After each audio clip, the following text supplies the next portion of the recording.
하나 둘 하나 둘 하나 둘 하나 둘. 안녕하십니까? 같이 기도하고 시작하도록 하겠습니다. 사랑과 은혜가 충만하시고 거룩하신 하나님 아버지 감사합니다. 허물과 죄로 죽었던 저희 영혼을 주님의 보배로운 피로 구속해 주시고 또 이렇게 귀한 교회 가운데 교제하며 살아갈 수 있도록 저희를 붙들어 주셔서 감사합니다. 하나님 아버지께서 사랑하시는 우리 만나 성경을 참석하신 모든 분들, 그 마음 가운데 주님께서 주시는 평강과 또 사랑으로 나머지 여생을 살 수 있도록 은혜 베풀어 주시옵소서. 필요한 말씀으로 또 함께 할 수 있도록 말씀을 전하는 자의 마음과 생각을 친히 다스려 주셔서 하나님 말씀만 올바르게 전할 수 있도록 도와주시옵고, 듣는 자의 마음 가운데에도 하나님의 말씀이 또렷하게 새겨질 수 있도록 역사해 주시옵소서. 시종을 주님께 의탁합니다. 저희를 사랑하시는 예수님의 이름으로 감사하며 기도드렸습니다. 아멘. 다시 한번 인사 올리겠습니다. 안녕하세요. 오늘 그 주제는요, 구원의 확신이라는 주제로 말씀을 전해드리려고 합니다. 이 구원의 확신이 굉장히 중요한 부분이, 내 신앙생활 가운데서 구원이 흔들리거나 구원에 대한 확신이 없으면 신앙생활이 되지가 않거든요. 그래서 구원의 확신을 무엇보다도 갖고 신앙생활을 시작하는 것이 중요하다고 생각됩니다. 그래서 좀 부족하지만요, 이렇게 몇 가지 구원받는 그런 과정을 이렇게 설명을 드리면서, 또한 구원받지 못하는 그 이유 또한 이 오늘 설명드리는 과정 가운데서 혹여나 잘 분명하게 모르고 있던 부분이 있다면 한번 스스로 한번 점검해보는 그런 시간이 됐으면 좋겠습니다. 먼저 구원에 대한 정의를 이렇게 설명을 드려보면요, 구원에 대한 정의를 알아야 구원을 받았다 안 받았다 알 수가 있겠지 않습니까? 그래서 이렇게 보면 구원이라는 말 자체가 구조라는 말하고 같습니다. 그런데 구원이라는 단어를 좀 한번 잘 보면요,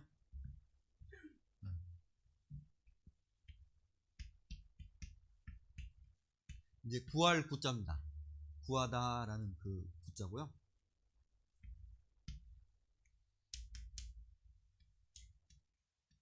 이게 원자가 도울 원자입니다. 도울 원. 그래서 구원받았다 이 말은 내 스스로 구원을 받을 수 있을까요? 못 받을까요? 도움이 필요한 거예요. 도움을 받아서 구함을 입었다. 그래서 구조라는 말이, 그래서 불 속에 들어있는데 내 힘으로는 도저히 못 빠져나올 때 구조대가 오면 이렇게 건져주죠. 그 개념을 명확하게 하는 게 구원의 첫 번째라고 생각이 됩니다. 그래서 그림으로 보면 이런 그림 볼 수 있겠죠. 어떤 사람이 길을 가다가 맨홀에 빠졌어요. 근데 이 맨홀이 한 20m나 되는 그런 맨홀인데요, 머리를 쳐박고 이렇게 다쳐서 빠져 있습니다. 이 사람 자기 힘으로 나올 수 있을까요? 못 나올까요?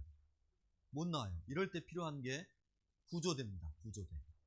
그래서 여기서 자기 힘으로 나왔다면 나 구원 받았다 이렇게 할 수가 없다라는 거예요.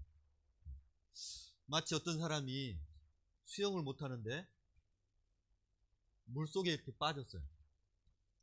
물속에 빠지면 무슨 이야기 할까요? 저 결혼시켜주세요. 뭐 그런 이야기 할 수가 없겠죠. 마음속에 있던 생명의 소리가 물속에 빠지자마자 나오는 겁니다. 살려주세요. 제발 살려주세요. 사람 살려. 그런 이야기가 나도 모르게 입속에서 나오는 겁니다. 그래서 구원의 첫 번째는 내가 지금 이런 맨홀 속에 빠져 있고 내가 수영을 못하는데 물 속에 빠져 있다라는 걸 전제로 놓고 구원이 이제 필요한 겁니다. 그래서 좀 도움을 설명드려보면, 이렇게 90m 구덩이에 아이가 빠졌어요. 아이 스스로 나올 수 있을까요? 못 나올까요? 못 나와요. 이때 도움이 필요해서 살려주세요 해서 건진 받으면 나 구원받았다 이렇게 이야기할 수 있다는 거예요. 그러면 여기 계신 분들은 그런 구덩이에 빠진 경험이 있을까요? 없을까요? 내가 여지껏 말씀 들으면서 정말 내가 오늘라도 죽으면 지옥 갈 수밖에 없는 죄인이구나 라는 그런 경험을 했냐 안 했냐가 굉장히 중요하다는 거예요. 정말 그런 구덩이에서 맨홀에 빠져서 건짐을 받았다면 그 사람이 다른 사람 만나면 무슨 이야기 할까요?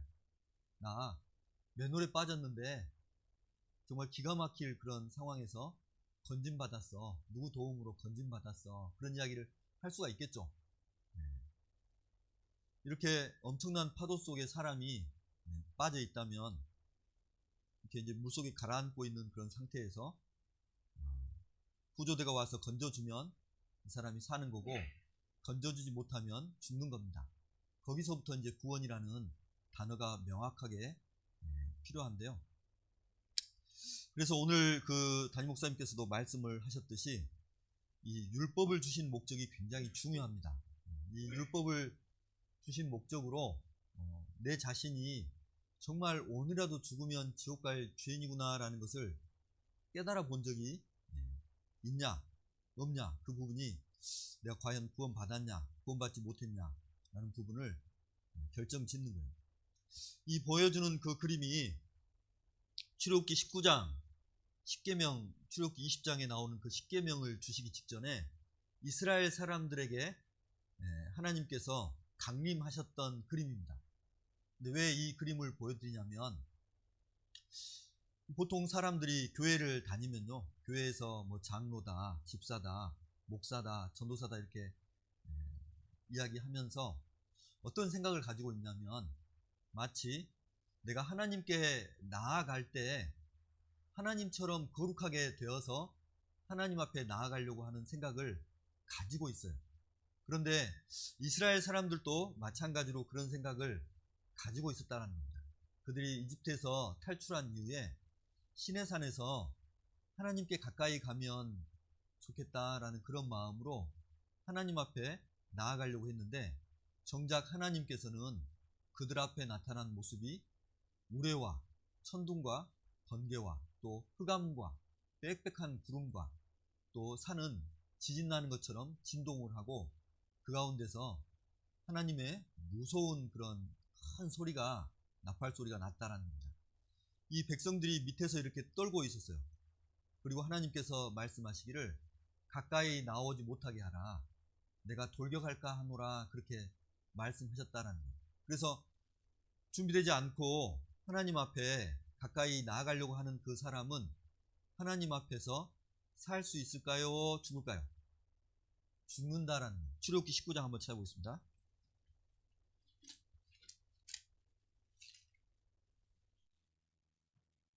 16절.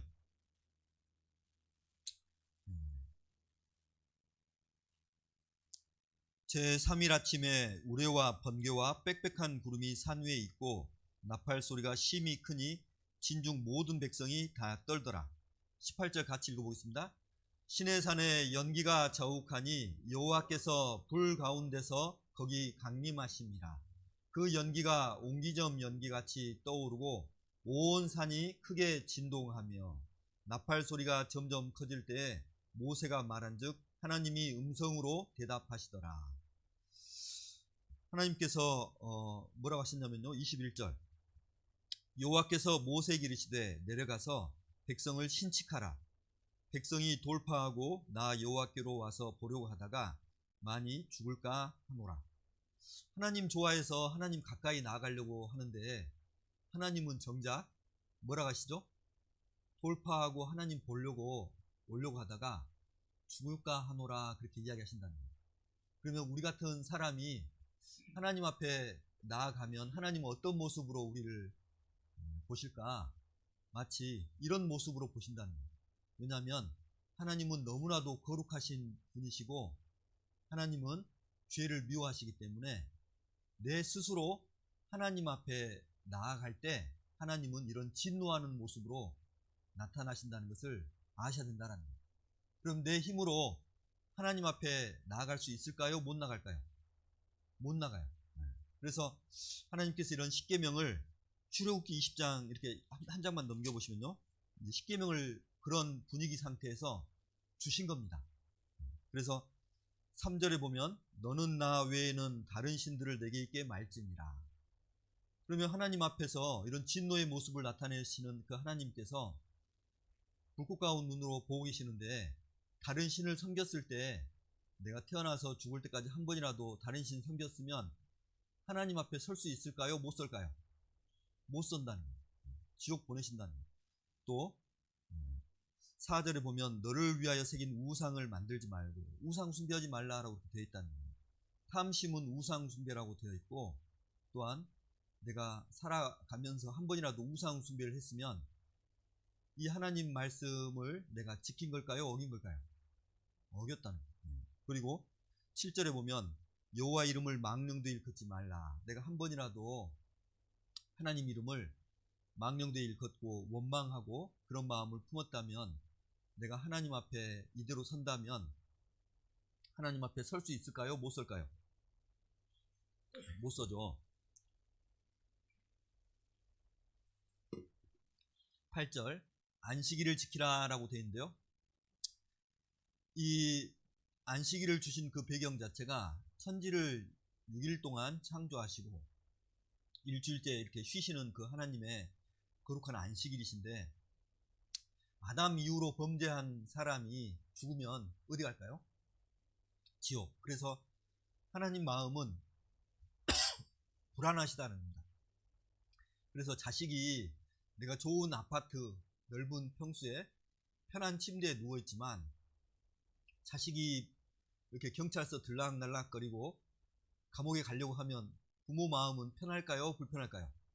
불편하다는 겁니다. 그래서 우리가 구원받지 못한 상태에 있다면 하나님의 안식을 범하는 겁니다. 그리고 12절에 보면요, 부모를 공경하라. 부모를 한 번이라도 마음 아프게 한 적이 있다면 이미 부모를 공경하지 못한 겁니다. 그리고 살인하지 말라보다 더 큰 죄가 부모를 공경하지 못한 죄인데요, 살인은 미운 사람을 살인하지만 부모를 공경하지 못한 것은, 부모는 내 평생 내 뒷바라지 해주면서 선을 베풀어 주신 분이 부모라는 거예요. 그래서 사람에게 하는 그런 관계 가운데서 가장 큰 죄가 내게 항상 선을 베풀어 주신 부모에게 이렇게 잘못한 부분이 가장 큰 죄라는 겁니다. 그리고 7번째 죄가, 6번째 죄가 살인하지 말라. 예수님은 오히려 마태복음 5장에 노하는 자마다 살인했다라고 이야기하고, 그리고 미련한 놈이라 하는 자는 지옥불에 들어간다라고 이야기하고 계십니다. 그런 예수님의 말씀 앞에서 서보면 내가 천국 갈 수 있는 사람일까요? 아니면 나는 어쩔 수 없는 죄니까요? 어쩔 수 없는 죄인이라는 것을 폭로하고 계신다는 거예요. 간음하지 말라라고 되어 있는데, 여자를 보고 음욕을 품는 자마다 마음에 이미 간음하였다라는 예수님의 말씀은 내 마음의 아주 순간적인 움직임, 울렁울렁한 그런 정욕으로 인한 울렁울렁한 그런 마음을 보고도 이미 예수님은 너 간음했다라고 이렇게 이야기한다는 거예요. 도적질하지 말라, 이웃에 대해서 거짓 증거하지 말라, 탐내지 말라. 이 부분들을 우리가 하나씩 하나씩 우리 인생을 비춰보면 내가 이걸 지켰을까요? 어겼을까요? 어겼다라는 겁니다. 그걸 알려주기 위해서 바로 율법을 주신 겁니다. 야고보서 2장 10절에 보면 누구든지 온 율법을 지키다가 그 하나에 거치면 모두 범한 자가 되나니, 교회 생활 오랫동안 하시면서 구원받지 못한 분이 있다면 바로 이 율법에 대한 개념을 정확하게 갖지 못해서 구원을 받지 못하는 겁니다. 자기 노력 반, 하나님의 은혜 반을 이렇게 추구하려고 보면 하나님의 은혜가 100% 자기에게 임해야 구원을 받는데, 자기 노력을 거기다가 막 집어넣는다는 거죠. 그래서 누구든지 예외가 없습니다. 온 율법을 지키다가 그 하나에 거치면 모두 범한 자가 되나니, 이 십계명을 내가 9개 지키고 하나를 어겨서 지옥 가는 것이 아니고, 하나님 보실 때는 10가지 중에 하나만 어겨도 하나님은 이미 어긴 사람처럼 본다라는 거예요. 그래서 제가 그린 그림인데요, 어떤 도둑놈이 도둑질을 하는데요. 일주일에 한 번씩 그 사람은 도둑질을 합니다. 월요일만. 그러면 화요일부터 일요일까지 그 사람은 도둑놈일까요? 아니면 착한 사람일까요? 도둑놈이죠. 어떤 도둑놈이 한 달에 한 번만 털어요. 그것도 초하루. 나머지는 착한 사람으로 지내요. 그러면 이 사람 2일부터 31일까지는 착한 사람일까요? 도둑놈일까요? 도둑놈. 어떤 사람은 1년에 한 번만 털어요. 1년에 한 번만. 그런데 좀 1년에 한 번씩만 터는데 1월 1일 그날만 터는데요. 그럼 나머지 1월 2일부터 364일 동안은 이 사람 착한 사람일까요? 도둑놈일까요? 네.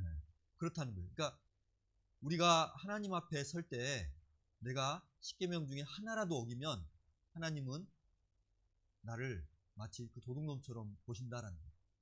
그런데 내가 그 거룩하신 하나님 앞에서 하나님처럼 의롭게 돼서 천국 갈 수 있을까요? 없을까요? 없어요. 그래서 그 길은 불가능한 길입니다. 불가능한 길.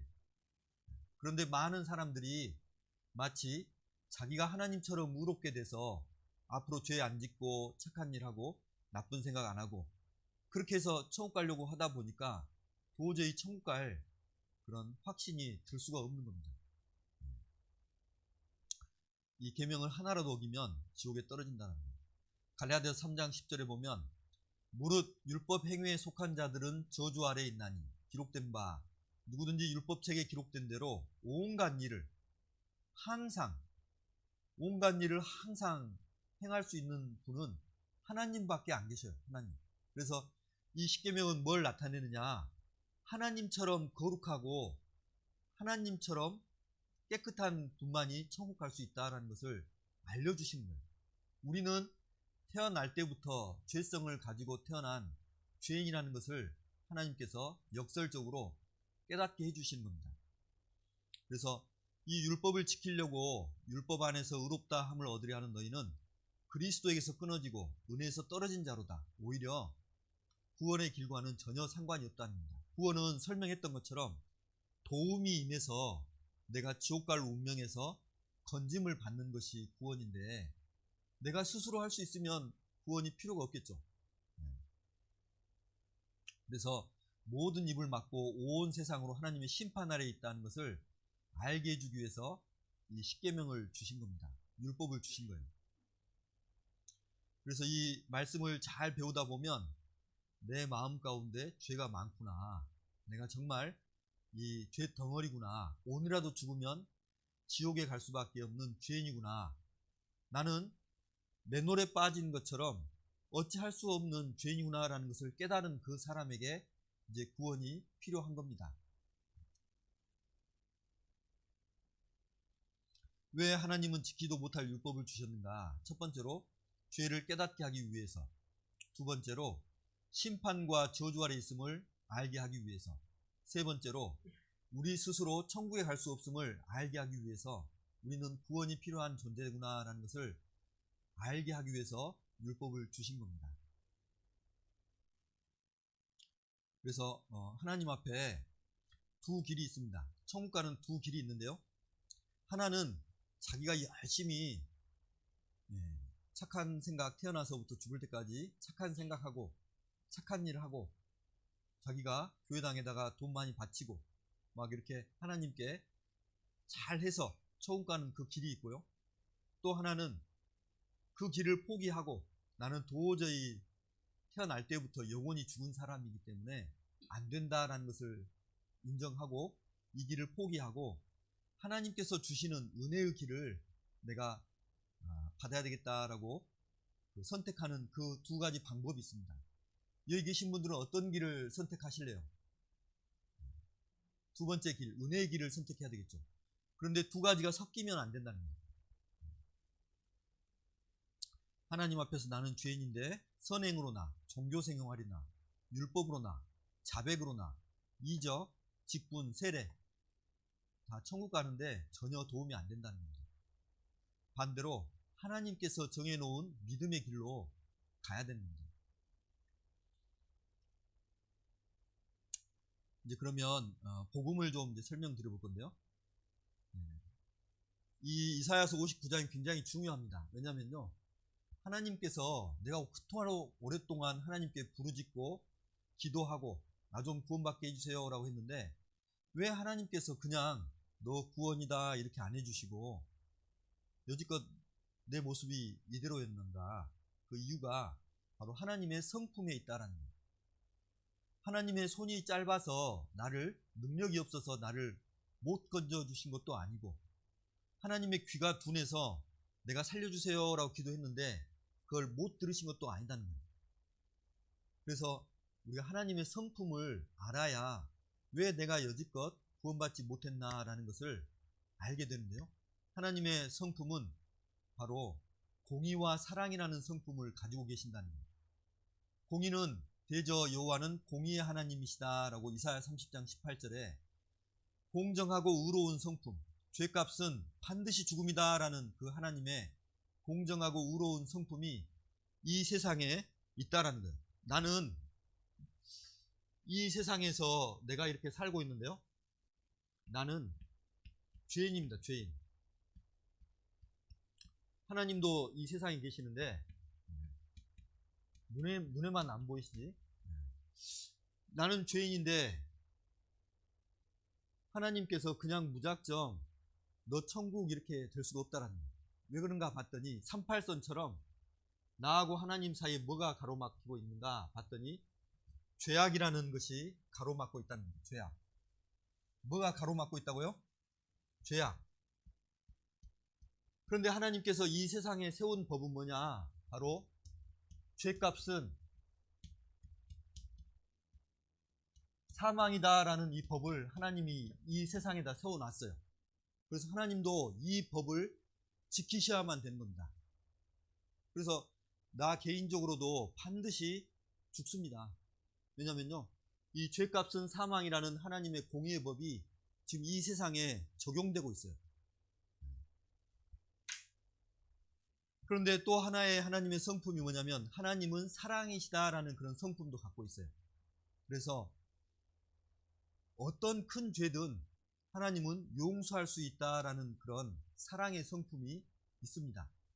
이 세상에 어머니 혼자 키우는 그 아들이 있다면 어머니는 오냐 오냐 하면서 사랑하지만 동네 사람들은 뭐라 할까요? 손가락질합니다. 왜? 버릇없다고. 그래서 어머니의 사랑은 이렇게 사랑이 크지만 하나님의 사랑은 어머니의 사랑과 틀린 점이 의로운 사랑을 하신다는 거예요. 의로운 사랑. 죄값은 사망이다라는 것을 만족시켜주면서 네 모든 죄를 용서하겠다라는 것이 하나님의 사랑입니다. 그래서 하나님의 성품은, 공의는 재판장처럼 죄값은 사망이고, 그리고 사랑은 죄인을 용서하는데요. 이제 이 하나님의 사랑이 어떻게 나타났냐면 더하기입니다. 더하기. 죄값은 사망 더하기 죄인을 용서하겠다. 그게 바로 의로운 사랑입니다. 이 세상에 세워진 법은 죄값은 사망인데요. 누가복음 1장 77절에 보면 죄 사함으로 말미암는 구원, 죄를 용서하는데 그냥 용서가 아니고 죄값을 갚고 용서하겠다라는 겁니다. 그래서 이 구약 성경의 그 배경이 되는 이스라엘 사람들도 죄를 지을까요? 안 지을까요? 짓죠. 그래서 그들에게 준 게 바로 제사법이고 대속법입니다. 대속법이라는 말은 대신 죄값으로 죽음을 지불하고 죄를 용서해 주겠다라는 것을 설명하는 겁니다. 이스라엘 사람들에게 구약 성경에 메시아를 보내겠다라고 이야기를 하시면서 그 메시아가 오기 전까지, 바로 사람이 오기 전까지 짐승을 가지고 대신 죄 용서 받는 길을 설명을 해 주신 거죠. 이스라엘 사람들이 죄를 지면 이렇게 하나님이 계시는 구름 기둥이 있는 곳에 와서 짐승을 가지고 와서 나의 죄를 양에게 떠넘기고 양을 죽입니다. 양이 이렇게 죽으면 죄값은 사망이다라는 것이 이루어지는 거죠. 왜 그런가 봤더니 생명이 피에 있으므로 피가 죄를 갚는다라고 이렇게 되어 있다는 거예요. 하나님은 철저한 분이시기 때문에 죽었는지 안 죽었는지를 뭘 보고 확인하시냐면 피를 보고 확인하신다는 거예요. 피를 보고. 그래서 예수님이 바로 이 땅에 오셔서 죄 없는 예수님이 피를 흘리고 우리를 대신해서 죽어주심으로 죄값을 다 갚아주신 것이 이것이 복음입니다. 그런데 피의 중요성을 좀 설명드려보려고 하는데요. 구약 성경은 제가 찾아놓은 것처럼 온통 구약 성경을 잘 읽다 보면 구약 성경을 쥐어짜면 짐승의 피가 이렇게 줄줄줄줄 흘러나온다 그렇게 하고 있어요. 그래서 가령 노아 홍수 후에도 하나님께서 이제 홍수 후에 날씨가 추운 지역에 사는 사람들은 고기를 먹어야 돼요. 그래서 고기를 먹되 생명되는 피를 줄줄줄 흘린 채로 고기를 먹지 말고 피 없는 고기를 먹으라.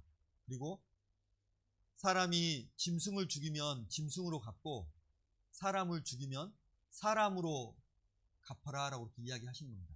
그게 눈에는 눈, 이에는 이 원칙에 맞죠. 창세기 9장 4절 6절 보면 그러나 고기를 그 생명되는 피채 먹지 말 것이라. 내가 반드시 너희 피, 곧 너희 생명의 피를 찾으리니 짐승이면 그 짐승에게서 사람이나 사람의 형제면 그에게서 그의 생명을 찾으리라. 6절 같이 한번 읽어보겠습니다. 무릇 사람의 피를 흘리면 사람이 그 피를 흘릴 것이니 이는 하나님이 자기 형상대로 사람을 지었음이니라. 짐승하고 사람의 값어치가 틀리다는 거예요. 사람은 그 속에 누가 들어있냐? 하나님의 형상을 닮은 영혼이 들어있다는 거예요. 그래서 짐승 죽여놓고 사람을 바칠 수 없고 사람 죽여놓고 짐승을 바쳐도 안 된다는 거예요. 신명기 12장 23절에도 피는 그 생명인즉, 출애굽기 12장 57절에도 그 피로 양을 먹을 집문 좌우 설주와 임방의 바루, 그 피가 너희를 위하여 표적이 될지라. 내가 피를 볼 때 너희를 넘어가리니 피가 중요하다는 겁니다. 뭐가 중요하다고요? 피. 제가 몽골에서 사진 찍었는데요.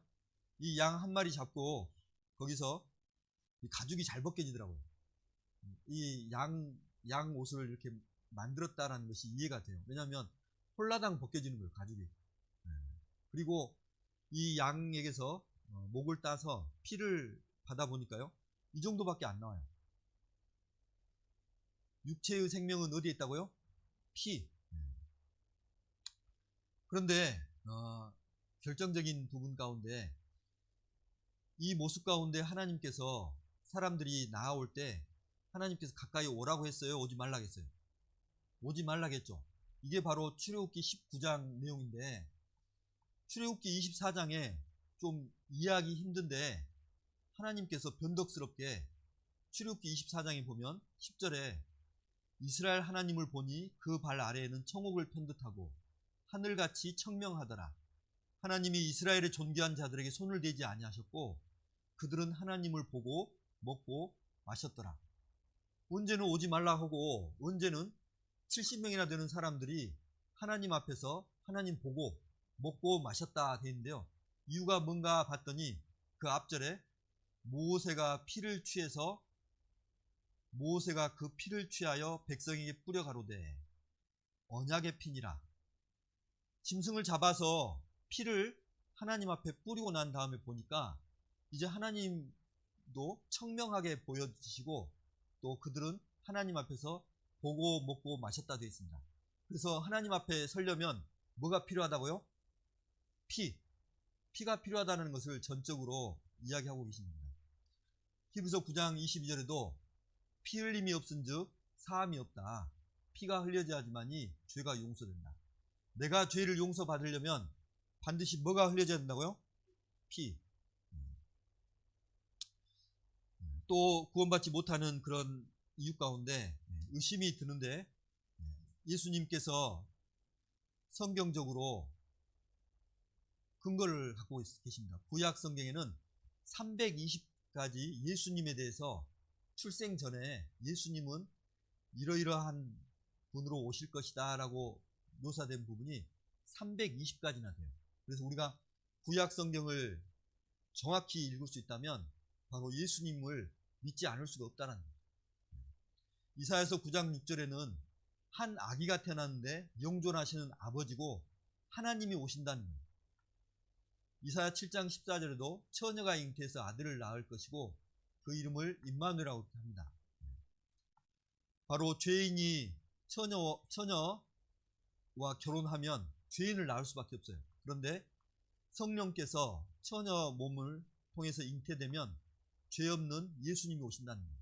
그래서 예수님은 성령께서 잠시 육체를 필요로 해서 피가 필요하기 때문에 인간의 모습으로 오신 하나님이시다는 겁니다. 320군데가 예언이 되어 있어요. 여자의 후손, 처녀의 몸, 이새의 자손, 족보가 기록되어 있다는 족보. 어느 집안에서 오실 것이다. 태어난 장소, 베들레헴에서 나실 것이다. 하시는 일이 우리의 죄악을 발로 밟으시고 우리의 모든 죄를 처리할 거다. 활동 장소는 갈릴리라는 것을 다 설명하고 있습니다. 마태복음 1장에 보면 아들 낳으리니 이름을 예수라 하라. 자기 백성을 죄의 주에서 구원할 자이시다 라고 똑같이 구약성경 짝을 이루고 있다라는 겁니다. 바로 학콜의 아들 요하난이라는 사람이 예루살렘에서요 1967년도에 바로 이 사람 다리뼈가 발견이 됐어요. 뭐냐면 학콜의 아들 요하난이라는 사람이 바로 십자가형을 당했는데요. 예수님과 동시대에 로마 사람들이 실질적으로 십자가형을 했다는 겁니다. 이 성경에 보면 예수님이 못 박힌 곳이 골고다, 해골의 곳, 갈보리. 많이 들어보셨죠? 골고다, 갈보리. 바로 예수님이 이 언덕 위에서 십자가에서 못 박히신 겁니다. 지금도 예루살렘에 가면 예수님이 십자가를 지셨던 그곳에서 세계 사람들에게 바로 예수님이 이 길로 십자가를 지고 가셨습니다. 보라, 세상 죄를 주관하는 하나님 어린 양이로다 라는 것을 증거하고 있다는 거예요. 증거하고. 조금 돈 좀 모아서 여행 좀 다녀오셔요. 의심 있으면. 네. 예수님이 오신 이유가 뭘까? 바로 내가 정말 저런 맨홀에 또 수영을 못하는데 물속에 빠져있는 그런 상태인 것처럼 내가 오늘이라도 죽으면 죄 때문에 어디 간다고요? 지옥에 갈 그런 운명이라는 거예요. 여러분이 구원받지 못한 상태로 지금 계시고 있다면 오늘이라도 죽음이 찾아오면 죄송하지만 지옥으로 바로 직행하는 겁니다. 그래서 하나님께서 그 사실을 아시는 하나님께서 바로 우리가 태어나기도 전에 하나님께서 이 문제를 해결하기를 원하셨어요. 죄는 반드시 죄값은 사망이기 때문에 이 세상에 피를 흘려주고 죽어줘야지만이 죄가 용서가 되니까 우리가 태어나기 전에 이 세상에 딱 한 번 사람 몸을 입고 오신 하나님께서 이 세상으로 오신 적이 있다라는 겁니다. 여러분, 이런 구덩이에 빠져 있다면 이 사람을 건지려면 어디로 들어와야 돼요? 맨홀에 들어와야 되잖아요. 물속에 내가 빠져 있는데 그 나를 건지려면 어디로 들어와야 돼요? 물속으로 들어와야 되잖아요. 건지려면. 내가 이 세상에 살고 있는데 나는 죄인이에요. 어릴 때부터, 태어날 때부터 죄인이고 순간순간 물마심처럼 죄를 짓고 있는 난데 죄 문제를 해결 못하면 지옥 가는데 이 나를 건지려면 어디로 들어와야 될까요? 이 세상으로 들어와야 됩니다. 그래서 미쁘다 모든 사람이 받을 만한 이 말이요. 모든 사람. 디모데전서 1장 15절에 보면 모든 사람이 받을 만한 이 말이요. 그리스도 예수께서 죄인을 구원하시려고 세상에 임하셨다 하였도다. 예수님은 죄인을 구하려면 죄값은 사망이니까 피로써 십자가를 지시고 피 흘려주시고 3일 만에 부활하시고 무덤에서 감옥과 같은 무덤에서 죽고 3일 만에 부활하시고 지금은 하나님 우편에서 쉬고 계십니다. 예수님 지금 어디 계신다고요? 하나님 우편.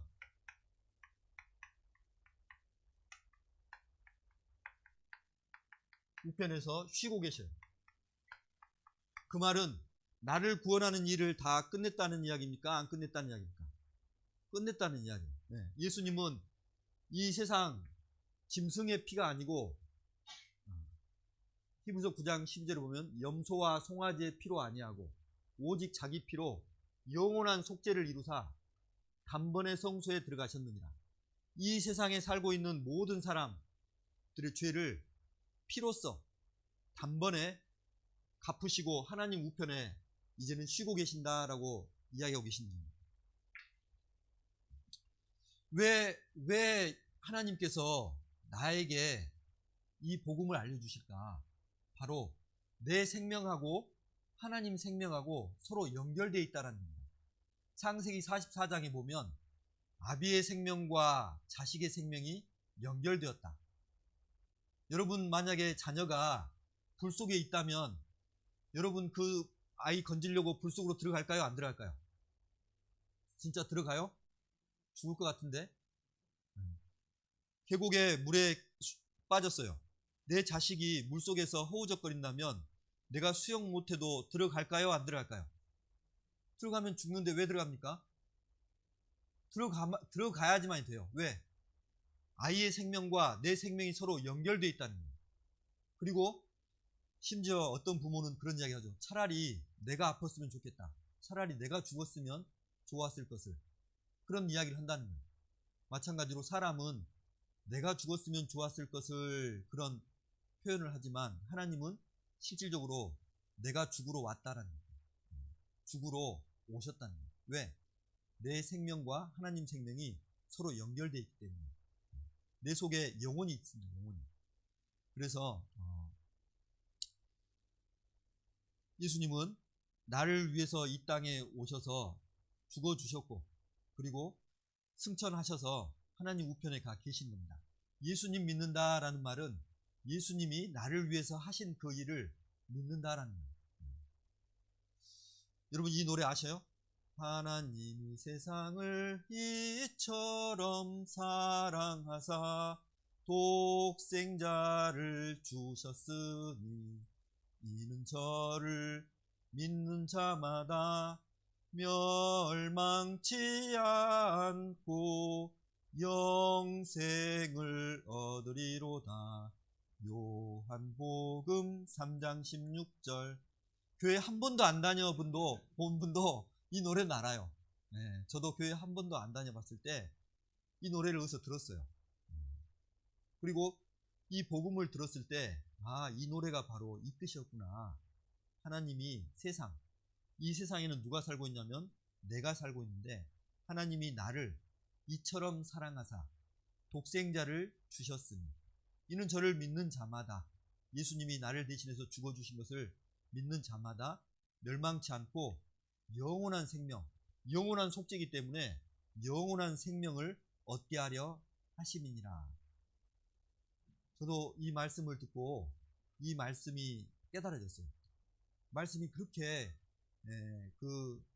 깊숙하게 내 마음 가운데 와 닿은 지가 굉장히 오래됐지만 항상 이 말씀이 너무나도 좋기 때문에 제 노래까지 여러분들 위해서 불러드린 겁니다. 나의 죄를 누가 옮겼는가? 나는 내 죄를 내가 다 옮길 수가 없어요. 그런데 이 성경을 우리가 배우다 보면서 무엇을 알 수가 있냐면 하나님은 대단한 분이시다. 어떻게 이 성경책에다가 미래를 다 기록할 수가 있는가? 어떻게 앞으로 러시아가 이스라엘을 침공하는지, 이 세상이 불로 타서 멸망당하는 건지, 미래에 대한 일도 다 담고 있고요. 또 마지막 시대 때 사람들이 무슨 죄를 지을지, 또 예수님 오실 때가 되면 무슨 일들이 벌어질지 하나님은 미래를 다 아시는 분이셔요? 모르시는 분이셔요? 아시는 분이에요. 과거도 아시는 분일까요? 모르시는 분일까요? 아담, 첫 사람이 무엇 때문에 죄를 졌는지 그리고 왜 죄가 들어왔는지를 이 성경책에다 다 기록하고 계신다는 거예요. 그래서 실은 우리가 태어나기도 전에 시편 139편에 보면 하나님이 나를 위해서 정한 날이 하나도 되기 전에 주의 책에 다 기록하였나이다. 내 일생이 태어나고 난 다음에 기록되는 게 아니고 태어나기도 전에 하나님 앞에 내 일생이 기록된 부분이 하나님 앞에 이미 가 있다라는 거예요. 이 부분이 바로 원본이라면 원본을 하나님께서 누구에게 옮겼냐면 바로 예수님에게 일방적으로 옮기셨다라는 거예요. 땡땡땡의 모든 죄를 예수님께 담당시키신 분은 하나님이시다는 거예요. 그래서 나의 모든 죄를 내가 태어나기도 전에, 이상 모든 사람들의 모든 죄를 내가 태어나기도 전에 누구에게 옮겼다고요? 예수님에게. 이사야서 53장 6절에는 그걸 기록하고 있습니다. 여호와께서는 우리 무리의 죄악을 그에게 담당시키셨도다. 예수님에게 담당시키신 분은 여호와 하나님, 언약의 하나님께서 우리 무리 죄악을 누구에게 담당시켰다고요? 예수님에게. 이제 예수님이 그 죄를 지고 심판을 받으면 우리 죄가 끝났습니까? 안 끝났습니까? 끝나는 거예요. 세상죄, 보라 세상죄를 주관하는 하나님의 어린 양이로다. 세상 속에는 곰, 돼지, 개, 고양이 위해서 죽은 게 아니에요. 하나님의 형상을 지닌 죄인을 위해서 죽어주신 겁니다. 그 죄인이 누굴까요? 나. 보라 나의 죄를 각자 이름 죄를 지고 가는 하나님 어린 양이로다. 이 세상 죄 안에 자기 죄가 들어간다는 것을 연결시켜야 돼요. 성경에 보면 귀신 들린 사람의 특징이 있는데요. 항상 귀신 들린 사람이 하는 말이 뭔지 아세요? 예수여, 당신과 나와 무슨 상관이 있나이까? 그 사람이 귀신 들린 사람입니다. 상관이 없는 사람. 귀신하고는 예수님하고 상관이 없어요. 그런데 죄인하고 나하고는, 죄인하고 예수님하고는 상관이 있을까요? 없을까요? 있어요. 예수님은 죄인을 불러왔어요. 수고하고 무거운 짐진 자들아 다 내게로 오라. 죄짐을 진 자들아 다 내게로 오라. 내가 쉬게 하리라. 보라 세상 죄, 자기 이름을 늡니다. 보라 오제필의 죄를 지고 가는 하나님의 어린 양이로다. 같이 한번 읽어보겠습니다. 보라 오제필의 죄를 지고 가는 하나님의 어린 양이로다. 내 죄를 지고 가셨다는 거예요. 세상 죄라는 말은 세상 처음 태어난 사람, 그리고 다윗, 모세 같은 사람, 또 김일성, 또 앞으로 태어날 사람도 죄 지을까요? 안 지을까요? 지어요. 근데 하나님은 그 사람들 죄 짓는지 안 짓는지 아실까요? 모르실까요? 아셔요. 아시는 그 모든 죄를 바로 예수님에게 담당시키신 겁니다. 여기 보면 전 지구상 대한민국 사람도 세상 사람 속에 들어갈까요? 안 들어갈까요? 들어가요. 잘 보세요. 대한민국 사람, 또 아시아 사람도 다 들어가요. 죄가 다 있죠. 다 예수님에게 들어가고 예수님은 심판받고 돌아가셨다는 겁니다. 세상 죄, 마지막에 태어날 사람 미래 죄까지도 다 가져가셨어요. 그래서 예수님이 이 죄를 지고 이제 벌을 받으신 겁니다. 머리로 지은 죄, 손으로 지은 죄, 발로 지은 죄, 마음으로 지은 죄, 내 모든 평생의 죄를 예수님이 지고 죄값은 사망이 갚아져야지만이 하나님 앞에서 죄를 용서받을 수 있기 때문에 예수님은 이 죄를 지고 십자가에서 비참하게 돌아가셨다는 거예요. 어떤 사람이 그러더라고요. 자기가 이렇게 이제 계곡에서 놀러 갔는데 부모님이 슬리퍼 신지 말아라 라고 했는데 이 사람이 고집 피우고 슬리퍼 신고 계곡에 다니다가 미끄러져서 계곡물에 웅덩이에 빠져버렸어요. 허우적거리고 있는데 아버지가 보고 계곡물 안으로 들어올까요? 안 들어올까요? 들어왔어요. 그런데 문제는 아버지가 헤엄을 못 쳐요. 아버지가 돌아가셨습니다. 이제 자기는 다른 사람에 의해서 건져진 거예요. 초상을 치를 때, 아버지 초상을 치를 때 그런 이야기를 하는 겁니다. 아버지가 왜 돌아가셨지? 누구 때문에 돌아갔지? 자기 때문에 돌아갔대. 자기 때문에. 아버지 말 안 듣고 계곡에 슬리퍼 신고 갔던 그 이유 때문에. 왜 예수님이 왜 돌아가셨을까요? 죄 때문에. 누구 죄 때문에? 내 죄 때문에. 예수님의 돌아가신 그 죽음은 하나님, 거룩하신 하나님 앞에서 영혼을 갖고 있는 내가 죄를 가지고 태어났고 죄를 평생 물마심 짓고 살았고 죄를 즐기며 살았던 내 그 비참한 죄 때문에 예수님이 대신 죽어주셨다는 겁니다. 예수님의 죽음은 바로 나의 죽음입니다. 저는 우리 죄를 위한 화목제물이니 우리만 위할 뿐 아니요 온 세상의 죄를 위하심이라. 교회 다니는 사람 죄만이 아니고 온 온 세상 사람이기 때문에 바로 교회 안 다니는 사람 죄를 위해서도 예수님은 죽어줬다 안 죽어줬다? 죽어줬다는 거예요. 그 사실을 믿음으로 우리가 구원을 받은 거죠. 어떻게 한 사람이 모든 사람 죄를 담당하는가? 로마서 5장에 보면요, 한 범죄로 많은 사람이 정죄에 이른 것 같이 바로 아담 한 사람 때문에 우리 속에 영혼이 죽은 상태로 우리가 태어났어요. 그런 것처럼 하나님께서 예수님, 죄 없는 분 한 분을 이 세상에 보내서 세상 모든 죄를 그분에게 담당시킴으로 우리 죄가 갚아졌다라는 대표성의 원리. 로마서 5장 19절에는 한 사람의 순종치 아니함으로 많은 사람이 죄인 된 것 같이 한 사람의 순종하심으로 많은 사람이 의인이 되리라. 예수님께서는 오병이어 기적을 일으키셨는데요, 칠병이어 기적도 일으키셨는데 이 보리떡 5개, 물고기 2마리로 5,000명이나 되는 사람들을 이렇게 먹여줬어요. 계속 복제해가지고 먹여주셨다는 거예요. 예수님에게는 그럴 능력이 있어요, 없어요? 있어요. 하나님이시기 때문에.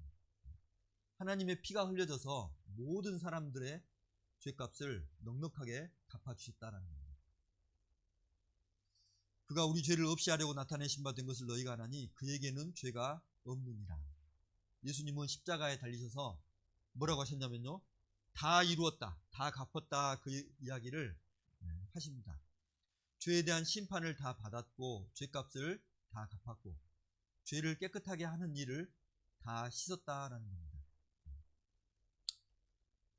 자, 그래서 땡땡땡의 죄 자기 이름 놓고 해봅니다. 오재필의 죄를 대신하여 심판받고 죽어주신 하나님의 아들 예수님, 이걸 복음에서 이야기 드린 겁니다. 그가 찔림은 우리의 허물을 인하며 그가 상함은 우리의 죄악을 인하니라. 그가 징계를 받음으로 우리가 평화를 누리고 그가 채찍에 맞음으로 우리가 나음을 입었도다. 나는 모르고, 이 사실을 모르고 평생 살아왔어요. 앞만 보고. 그런데 성경을 통해서 이렇게 과거 2000년 전에 예수님을 뒤돌아보니까 내 죄값을 지시고 피 흘려주신 예수님이 계셔요, 안 계셔요? 계시다는 거예요. 예수님이 찔림은 바로 나의 허물을 인하며 예수님 상함은 나의 죄악을 인해서 매를 맞고 죽어주셨다는 겁니다. 예수님의 죽음이 곧 나의 죽음이고요, 내가 예수님을 죽였다는 겁니다.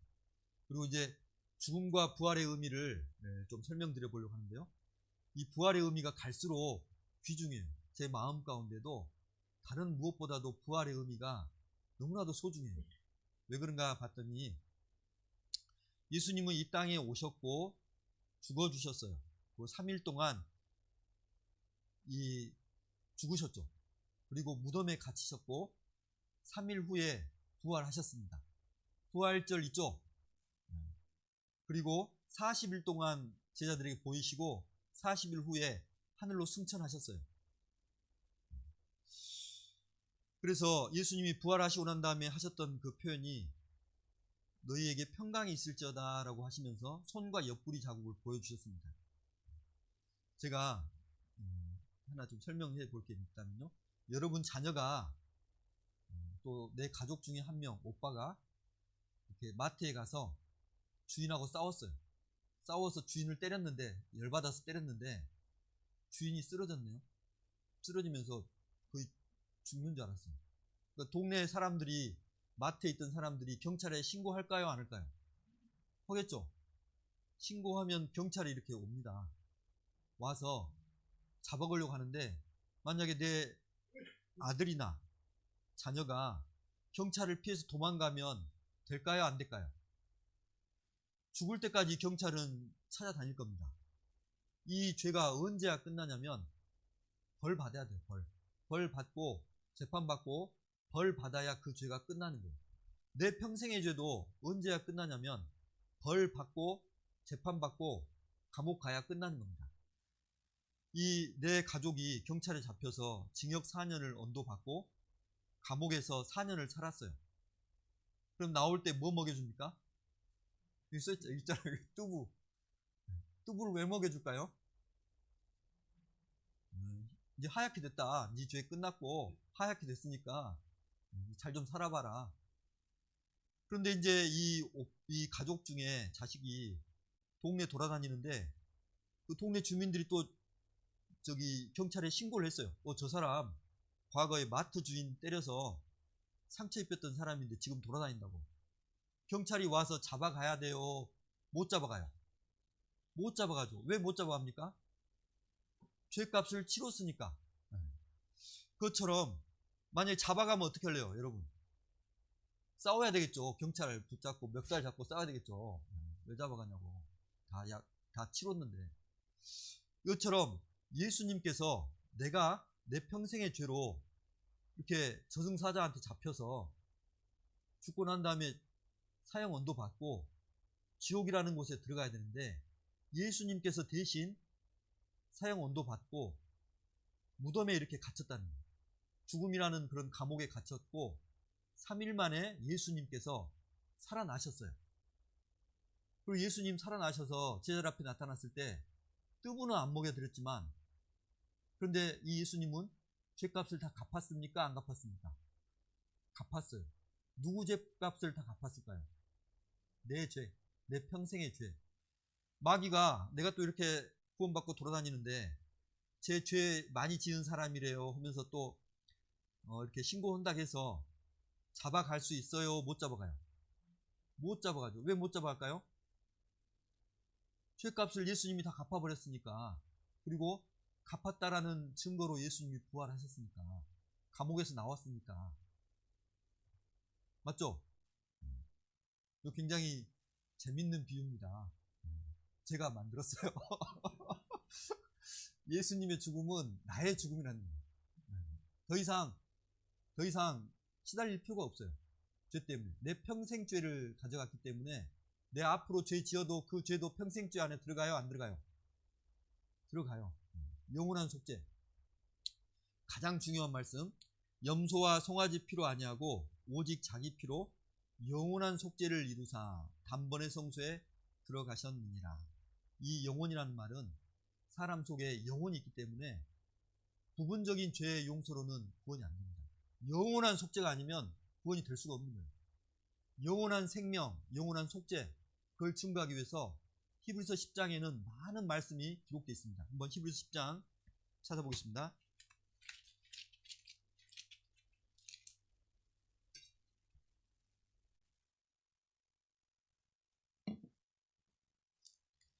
먼저 히브리서 9장 12절 같이 한번 읽어보겠습니다.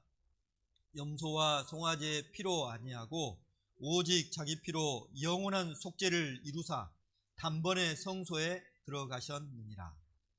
지금 단번에 하나님 우편에서 성소에 들어가셨는데 영원한 속죄를 이루었다고요? 안 이루었다고요? 이루었다. 그래서 우리가 구원받는 것은 무언가 착한 행위가 필요한 게 아니고 이 사실을 마음으로 감사합니다 라고 이렇게 받아들이는 거예요. 믿음으로. 구원이라는 말은 도움을 받아서 구해지는 건데 내가 지옥 갈 형편인데 예수님 도움을 받아서 구해지는 거죠. 예수님 도움이 뭘까요? 예수님이 피를 흘려서 갚아놓은 영원한 죄 용서를 해준 것을 내가 마음으로 믿어서 의롭다함을 받는 겁니다. 그래서 히브리서 10장에 보면 12절 히브리서 10장 12절 오직 그리스도는 죄를 위하여 누구 죄를 위하여? 내 이름을 넣습니다. 12절 내 이름을 넣고 죄 앞에다 내 이름을 넣고 같이 읽어보겠습니다. 오직 그리스도는 오제필의 죄를 위하여 한 영원한 제사를 드리시고 하나님 우편에 앉으사. 제사인데 어떤 제사냐면 1년짜리 제사가 아니고 영원한 제사를 드렸다는 거예요. 유효기간이 영원하다. 그리고 14절 빨간 볼펜으로 표시를 해놔요. 성경책에다가. 저가 한 제물로 거룩하게 된 자들을 언제까지 온전케 하셨다고요? 영원히 온전케 하셨다.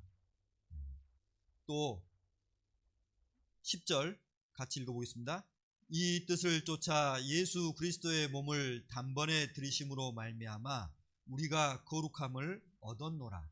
하나님 앞에서 과거 완료. 이미 2000년 전에 우리는 거룩함을 얻어버린 겁니다. 더 이상 우리가 뭘 할 필요가 없어요. 우리가 더 뭔가를 한다고 한다면 그것은 안식일을 더럽히는 거예요.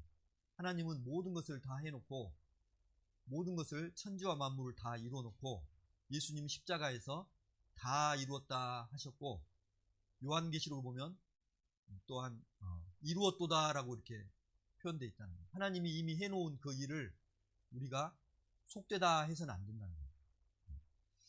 그래서 하나님 마음을 우리가 알기 위해서 이 성경책을 보는 겁니다. 여러분 구원받은 이후에 이 성경책 보지 않으면 긴가 민가 할 때 생길 때 마치 이런 거 똑같아요. 내 주머니 속에 지갑 속에 돈이 있을까 없을까, 돈이 있을까 없을까 하루 종일 생각하면 어떻게 돼요? 답답하죠. 차라리 지갑을 열어서 확인해 보면 되겠죠. 내가 이렇게 의심이 된다고 하면 이 성경책을 딱 열어서 확인을 하는 겁니다. 이 성경책은 하나님의 마음을 담은 책이에요. 내 마음을 보려고 할 필요가 없이. 왜 성경책을 왜 배웁니까? 하나님 마음을 알려고. 용서는 하나님 마음에서 용서됐다는 것을 명확하게 생각해야 돼요. 내 마음에서 용서가 된 게 아니고 어디서 용서가 됐다고요? 하나님 마음에서. 이미 하나님 마음에서 2000년 전에 용서가 됐는데 왜 내가 지금까지 구원을 못 받았냐? 하나님 마음을 모르니까, 안 배웠으니까. 그죠? 이 하나님 마음을 지갑 열듯이 열어서 확인하는 겁니다. 하나님 마음에서는 용서했다고 그래요? 안 했다고 그래요? 용서했다고. 이거 보세요. 17절 15절 또한 성령이 우리에게 증거하시되, 하나님 마음을 증거하시는 거예요. 주께서 가라사대 그날 후로는 저희와 세울 언약이 이것이라 하시고, 약속하자 너희들, 신약입니다. 신약. 하나님과 약속하는 거예요. 새끼 손가락 걸고. 주께서 가라사대 그날 후로는, 예수님 십자가 달린 후로는 이미 2000년 전부터 저희와 세울 언약이 이것이라 하시고 내 법을 저희 마음에 두고 저희 생각에 기록하리라. 하나님의 새로운 법을 우리 마음속에, 우리 생각 속에다 딱 기록해버립니다.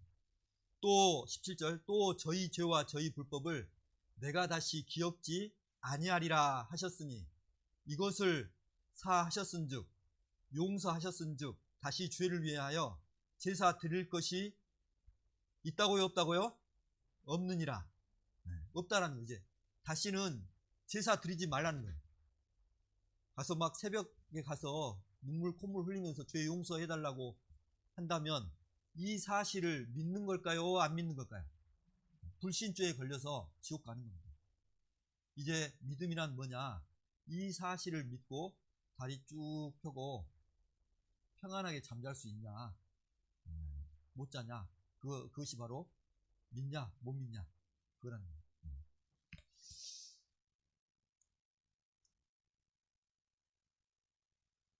그래서 영원한 속죄는요, 나의 죄를 영원히 2000년 전에 다 없앴다는 거예요. 스가랴서에 보면 이 땅의 죄악을 단 하루에 제하리라. 예수님 십자가 달린 날 이 세상에 살고 있는 모든 사람들의 죄악을 하루에 제해버린 날이 있어요. 그때 내 죄도 갚았다고요? 안 갚았다고요? 갚았어요. 세상 모든 사람들의 모든 죄를 영원히 용서했느니라. 하나님 마음에서 용서됐다고요? 안 됐다고요? 됐어요. 우리 죄가 제가 재밌는 표현 하나 알고 있는데, 우리 죄가 다 사람들이 짓는 죄가요 어디 가 있냐면 하나님 앞에 가 있어요. 그러니까 우리가 사람에게 죄를 져도 실은 죄는 어디로 가 있냐? 하나님 앞에 가 있습니다. 왜냐하면 사람들의 주인이 누구냐면 하나님이시거든요. 어떤 사람이 월세방 사는데 주인집하고 이제 같이 사는데요, 주인집이 개를 키워요. 개를. 그런데 문제는 뭐냐면 그 개가 주인 아줌마한테는 꼬리를 살랑살랑 흔드는데 이 월세방 사는 아줌마 볼 때는 이빨을 내놓고 으르렁으르렁 거린다는 거예요. 서럽잖아요. 월세 사는데도 개까지 이렇게. 그러니까 그래서 그 아줌마가 한성격해서 개밥에 쥐약을 타버렸습니다. 싫어해요, 싫어. 그랬더니 이 주인 아줌마가 화가 이렇게 났어요. 이 새들어 산 여자가 이 쥐약 타버렸다고. 그래가지고 그 집 불러다가 당장 짐 싸고 나가라고 그랬어요. 겨울에. 그랬더니 남편이 와서 무릎 꿇고 아줌마한테 막 빌었어요. 주인집 아줌마 한 번만 봐주세요. 근데 잘 생각해 보면요, 죄는 누가 누구에게 졌을까요? 세든 아줌마가 개한테 지은 거예요. 그죠? 개 주셨잖아요, 개를. 근데 왜 그 주인집 아줌마한테 빌어요? 개 주인이니까. 개 주인이니까. 그러니까 사람들은 영혼이 다 누가 만드신 거예요? 에스겔 18장 4절에 보면 모든 영혼이 다 내게 속한지라 아비의 영혼이 내게 속한 같이 아들의 영혼도 내게 속하였나니 범죄하는 그 영혼은 죽으리라. 하나님 앞에서 우리가 다 죽고 심판받는 이유가 모든 영혼의 주인은 하나님이신데 우리가 사람들한테 죄를 져도 그 죄가 누구한테 가 있다고요? 하나님 앞에. 그런데 그 주인 되신 하나님께서 죄를 누구에게 넘겼다고요? 예수님에게. 왜? 하나님도 그냥은 용서가 안 돼요. 죄값은 사망이라는 법을 세워놓으신 분이 하나님이기 때문에 예수님에게 죄를 다 떠넘기고 예수님이 피를 다 흘려놨어요. 그리고 하나님 마음에서 너희 죄와 너희 불법을 다시 기억지 않겠다라고 했으면 우리 죄가 용서된 거예요? 안 된 거예요? 된 거죠. 이제 이보다 쉽게는 못해요. 태어나서 죽을 때까지 죄를 예수님이 다 갚아놨다는 거예요. 그래서 앞으로 내가 무덤에 들어가기 전까지도 죄를 짓잖아요. 내 속에는 그런 기질이 있어요. 나도 고양이를 모르지만 고양이 딱 보면 알아요. 이것이 앙칼진 기질이 있어서 하도 막 때리고 건들고 막 그러면 발톱 필까요? 안 필까요? 펴고 막 핥으려고 했죠. 저는 고양이를 몇 마리 안 봤지만 고양이의 기질을 알기 때문에 이게 먼저 지를지 알아요. 생선을 훔쳐 먹을 줄도 알고 다 알아요. 마찬가지로 하나님은 우리 기질을 아실까요? 모르실까요? 아셔요. 그래서 하나님이 아는 모든 죄를, 평생 죄를 다 단번에 예수님에게 담당시켰고 갚았다는 거예요. 그래서 여기 보면 과거 죄도 예수님께 갚고 앞으로 짓는 죄도 같다라는 거예요. 이렇게 믿어야 됩니다. 오직 그리스도는 죄를 위하여 한 영원한 제사를 드리시고 하나님 우편에 앉으셨다. 저가 한 제물로 거룩하게 된 자들을 영원히 온전케 했다. 하나님 마음에서 죄가 용서됐다는 거예요. 그래서 하나님은 다시 죄를 위해서 제사 드릴 것이 없다. 그리고 하나님은 합법적으로 용서했다라고 이렇게 내 기억에서 지워버렸다라고 이렇게 하신 겁니다. 나의 모든 죄는 나는 기억나요. 그렇지만 예수님의 피로 이렇게 다 도말됐기 때문에 하나님께서 갚아놨다. 걱정 말아라. 안심해라. 이렇게 하신 거죠. 이제 우리 마음을 믿어야 될까요? 하나님 말씀을 믿어야 될까요? 하나님 말씀. 주께서 나의 영혼을 사랑하사 멸망의 구덩이에서 건지셨고 나의 모든 죄는 주님의 등 뒤에 던져버렸다는 거예요. 그래서 내 죄보따리 떨어졌습니까? 예. 저희 죄와 그래서 믿는 자는 영생을 얻었고 심판에 이르지 아니하나니 사망에서 생명으로 옮겼느니라. 누구 말씀이에요? 하나님 말씀. 이 사실을 믿는 자는 영생을 이미 얻어버렸다는 거예요. 심판을 누가 받았습니까? 예수님. 사망에서 생명으로 옮겨버렸다는 거예요. 그래서 성경에는 노란 손수건, 여러분 아시죠? 용서했다라는, 아내가 남편을 용서했다라는 그런 마음으로 떡갈나무에다가 노란 손수건을 많이 달았던 것처럼 이 성경은 노란 손수건을 엄청 많이 달아놨어요. 그래서 잠 안 올 때 시간 내서 노란 손수건을 이렇게 좀 찾아보세요. 스가랴 3장 9절에도 이 땅의 죄악을 하루에 제하리라. 내가 네 허물을 빽빽한 구름에 사라짐같이 네 죄를 안개에 사라짐같이 도말하였으니 너는 내게로 돌아오라. 내가 너를 구속하였음이니라. 나의 모든 죄가 바로 예수님의 피로 깨끗하게 합법적으로 갚아졌다라는 거예요. 이런 죄가 하나도 남김없이 100% 사해졌어요. 다시 우리를 긍휼히 여기셔서 우리의 죄악을 발로 밟으시고 우리의 모든 죄를 깊은 바다에 던지시리다. 모든 죄가 바닷속에 들어갔습니다. 끝났어요. 기도하고 마치겠습니다. 사랑과 은혜가 충만하시고 거룩하신 하나님 아버지 감사합니다. 오늘 구원의 확신이라는 주제를 가지고 하나님의 복음을 다시 한번 생각해 보는 시간을 갖게 되었습니다. 고개 숙인 모든 분들 그 마음 가운데 하나님의 평강과 사랑이 늘 함께하기를 주님께서 도와주시옵소서. 예수님의 이름으로 감사하며 기도드렸습니다. 아멘. 수고하셨습니다.